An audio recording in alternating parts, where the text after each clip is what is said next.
दोस्तों, हनुमान चालीसा का पाठ बहुत से भक्त करते हैं। हनुमान जी की कृपा पाने के लिए, जीवन में सफलता प्राप्त करने के लिए, शिक्षा में सफलता प्राप्त करने के लिए, कर्ज से मुक्ति के लिए, धन प्राप्ति के लिए, समस्त प्रकार की कामनाओं को पूर्ण करने के लिए हनुमान जी की पूजा आराधना की जाती है। और हनुमान जी की कृपा जिस भक्त पर हो जाती है, उसका बड़े से बड़ा संकट टल जाता है। उसके जीवन की कोई भी काम ना हो, हनुमान जी की कृपा से वह अवश्य पूर्ण होती है। तो हनुमान जी की कृपा पाने के लिए हनुमान चालीसा का पाठ सबसे सरल है और सबसे श्रेष्ठ भी है। बहुत शीघ्र प्रसन्न हो जाते हैं। अगर हनुमान चालीसा का पाठ हम नियमित रूप से करते हैं तो आप बहुत से भक्त प्रतिदिन हनुमान चालीसा का पाठ करते हैं। तो कुछ भक्त सिर्फ मंगलवार को करते हैं या शनिवार को करते हैं। कुछ भक्त निष्काम भाव से प्रतिदिन नियम बना रखा है, हमें हनुमान चालीसा का पाठ करना है हनुमान जी की कृपा प्राप्त करने के लिए। तो प्रतिदिन वो निष्काम भाव से हनुमान जी के चालीसा का पाठ करते हैं। लेकिन कुछ भक्तों की कुछ विशेष मनोकामनाएं होती हैं जिसके लिए वो हनुमान चालीसा का पाठ करते हैं। अब कई लोगों का कहना होता है कि हनुमान चालीसा का पाठ हम बहुत समय से कर रहे हैं, लेकिन उसका फल हमें प्राप्त नहीं हुआ, मतलब हमारी कामना पूर्ण नहीं हुई। देखिए, अगर आप निष्काम भाव से कर रहे हैं, मतलब सिर्फ नियम है कि हमें हनुमान जी को प्रसन्न करना है, उनकी कृपा प्राप्त करना है, तो प्रतिदिन या फिर मंगलवार या शनिवार के दिन इस पाठ को करते हैं, तब तो अत्यंत ही श्रेष्ठ है।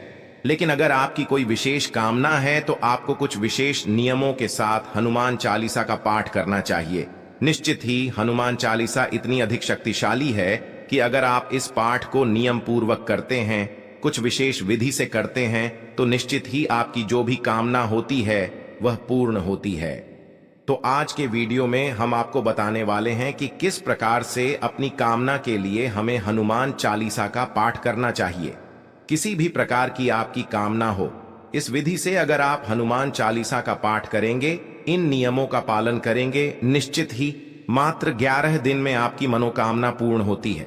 और देखिए, मनोकामना कोई भी हो सकती है आपकी, जैसे कि आपको अपना घर चाहिए, कर्ज से मुक्ति चाहिए, संकटों से घिरे हुए हों, शत्रुओं से घिरे हुए हों, नौकरी में सफलता नहीं मिल रही है, नौकरी मिल नहीं रही है, या फिर आप सरकारी नौकरी के लिए तैयारी कर रहे हैं, सफलता नहीं मिल रही है, परीक्षा में सफलता नहीं मिल रही है, तो किसी भी प्रकार की आपकी कामना हो सकती है। धन का अभाव हो, संतान प्राप्ति में बाधा हो, विवाह में बहुत अधिक देरी हो रही है, मनचाहा जीवन साथी चाहते हैं, जिस भी कामना से आप इस उपाय को करेंगे, निश्चित ही मात्र 11 दिन में वो आपकी कामना पूर्ण होगी। तो किस विधि से हमें हनुमान चालीसा का पाठ करना है, किन नियमों का पालन करना है और कब से इस उपाय को शुरू कर सकते हैं, ये समस्त जानकारी आज के वीडियो में मैं आपसे शेयर करने वाले हैं।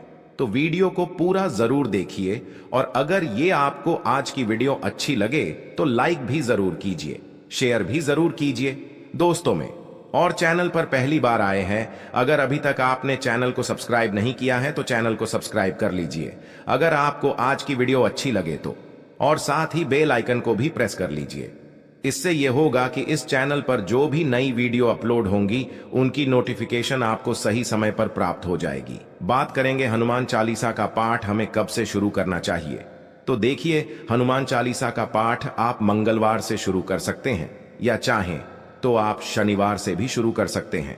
कोई इसमें पक्ष की विशेषता नहीं है कि आप शुक्ल पक्ष में शुरू करेंगे या कृष्ण पक्ष में शुरू करेंगे। आप किसी भी मंगलवार या शनिवार से इस उपाय को कर सकते हैं। आप उपाय शुरू करने से पहले आपको कुछ विशेष बातों का ध्यान रखना चाहिए, जैसे कि समय निश्चित होना चाहिए। सुबह या शाम, किसी भी समय, जो समय आपके अनुकूल हो, इस पाठ को कर सकते हैं। लेकिन एक ही समय पर, जैसे कि अगर आप सुबह करना चाहते हैं तो सूर्योदय के 1-1.5 घंटे के अंदर कर लीजिए। जैसे कि ऐसा नहीं होगी आप 10 बजे कर रहे हैं या 11 बजे कर रहे हैं, इस तरीके से नहीं करना है। काल जल्दी उठ जाएं, स्नान इत्यादि करने के बाद आप हनुमान चालीसा का पाठ कर लीजिए। मतलब जैसे कि अभी सर्दियां चल रही हैं तो सूर्योदय 7 बजे के आसपास होता है, तो आप 8 बजे तक इस पाठ को पूरा कर लीजिए। अगर आप सुबह करना चाहते हैं तो, और अगर आप शाम को करना चाहते हैं तो इसी प्रकार से आप शाम के समय भी सूर्यास्त के समय प्रदोष काल का समय होता है।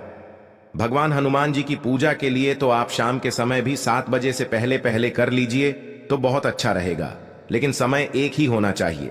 जैसे कि अगर आप 7 बजे आसन पर बैठते हैं पूजा करने के लिए, तो 7 बजे ही हर रोज आपको बैठना है। ऐसा नहीं होना चाहिए कि आज आप 7 बजे बैठ रहे हैं पढ़ने के लिए और अगले दिन आप 8 बजे पढ़े या 6 बजे पढ़े, 2-4-5 मिनट इधर उधर हो जाता है, लेकिन आधे घंटे 1 घंटे का अंतर नहीं होना चाहिए। आपके प्रतिदिन के पाठ में तो एक समय निश्चित कर लीजिए। जो भी समय आपके लिए अनुकूल हो उस समय आप प्रतिदिन पाठ करेंगे, और सिर्फ 11 दिन की बात है तो 11 दिन के लिए एक समय निश्चित कर लीजिए। और दूसरी चीज क्या है? दूसरा नियम है कि आपका आसन एक ही होना चाहिए। जैसे कि आसन घर में कई होते हैं, तो कभी आप किसी आसन पर बैठ जाते हो, कभी कोई दूसरा उसी आसन पर बैठकर पूजा कर रहा होता है। ऐसा नहीं करना है।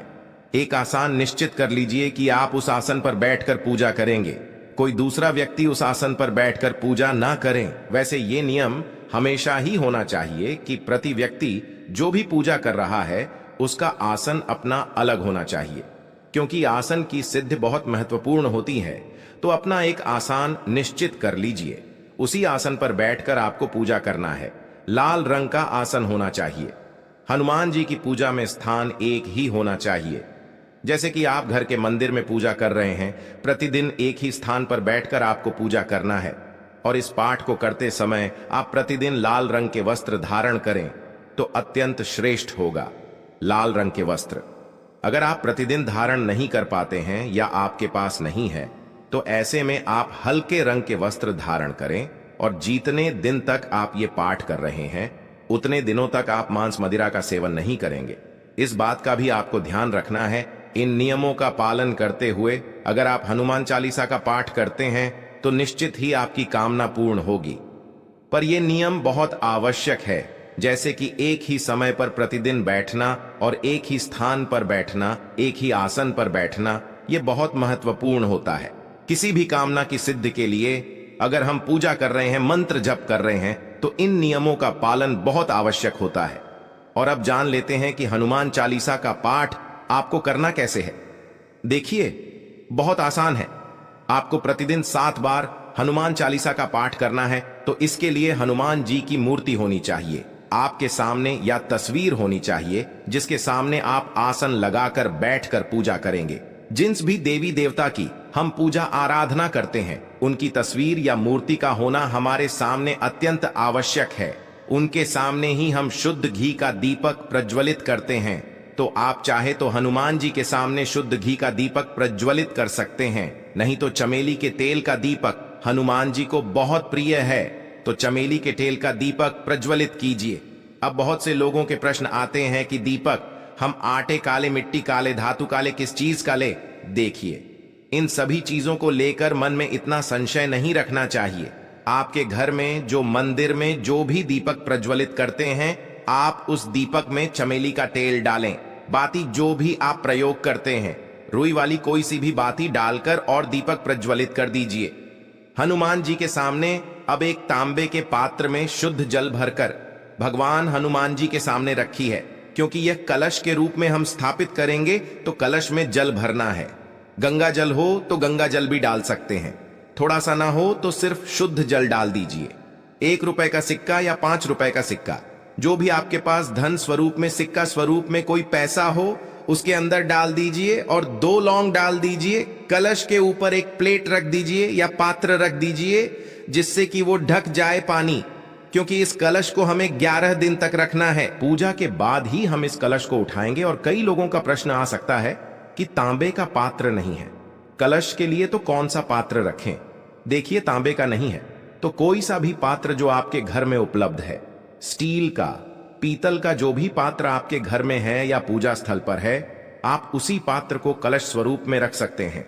आप हनुमान जी के सामने गुड़ का भोग लगा दीजिए। गुड़ का भोग लगा सकते हैं, आप चाहे तो चने का भोग लगा सकते हैं। बहुत से भक्त पूछते हैं कि क्या हम भुने हुए चने का भोग लगा सकते हैं? देखिए, भुने हुए चने नमक से बने होते हैं, नमक से भुने हुए चने होते हैं, और हनुमान जी की पूजा में नमक का प्रयोग नहीं होता है। तो जब आप हनुमान जी की पूजा कर रहे हैं तो गुड़ और भीगे चने का प्रसाद अर्पित कर सकते हैं, या सिर्फ गुड़ का भोग भी अर्पित कर सकते हैं। आप लड्डू का भोग भी लगा सकते हैं या फल भी अर्पित कर सकते हैं।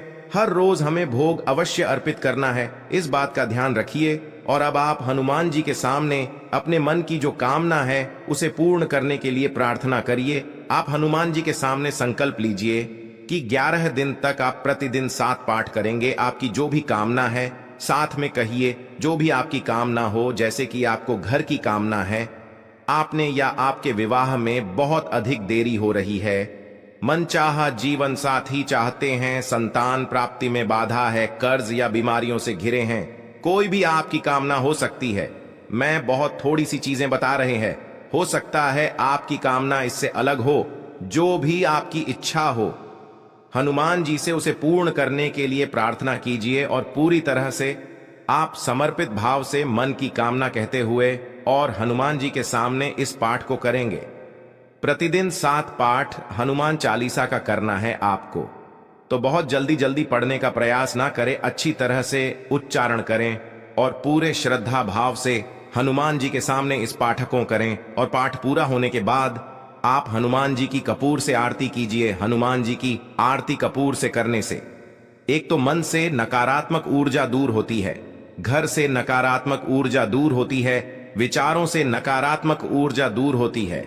प्रतिदिन कपूर से आरती करें और अब जब आपकी पूजा पूर्ण हो जाती है तो जो भी आपने भोग स्वरूप वहां अर्पित किया है उस प्रसाद को आप अपने परिवारजनों में वितरित करें। स्वयं भेज प्रसाद में से अरे जल का पात्र आपको नहीं उठाना है, जो कलश हमने भरकर रखा है वो कलश आप 11 दिन तक रखेंगे। 11वें दिन जब आपकी पूजा पूर्ण हो जाती है, सुबह या शाम जिस भी समय का आपने संकल्प लिया है, उस समय जब आपकी पूजा पूर्ण हो जाएगी तब आप उस कलश के जल को उठाएंगे। और अब ये बहुत ही पवित्र, बहुत ही अभिमंत्रित जल आपके पास है, चमत्कारी जल इसे आप कह सकते हैं। इस जल को आप किसी दूसरे पत्र में रखकर और आप इसे रख सकते हैं। कभी भी किसी जरूरी काम से आप जा रहे हो तो थोड़ा सा जल पीकर अगर आप जाते हैं तो वो आपका काम बहुत शीघ्र पूर्ण होता है, उस कार्य में आपको सफलता मिलती है। आप कहीं एग्जाम के लिए जा रहे हो या नौकरी में इंटरव्यू के लिए जा रहे हो या किसी भी जरूरी कार्य से जा रही हो, इस जल में से अगर आप पी कर जाते हैं तो इससे आपको उस कार्य में सफलता मिलती है। कलश में जो सिक्का डाला है आपने उस सिक्के को अपने पर्स में रख लीजिए, क्योंकि वह सिक्का अभिमंत्रित सिक्का है, आपके धन में वृद्धि करने वाला सिक्का है, आपके कार्यों में सफलता दिलाने वाला सिक्का है। तो उसे अपने पर्स में या अपने धन रखने के स्थान पर हमेशा रखें।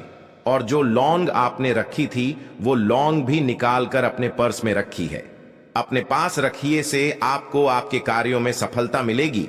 तो अगर आपकी कोई विशेष कामना है और चाहते हैं कि बहुत शीघ्र पूर्ण हो जाए, एक बार हनुमान चालीसा का पाठ इस प्रकार से करके देखें, आपको लाभ अवश्य होगा।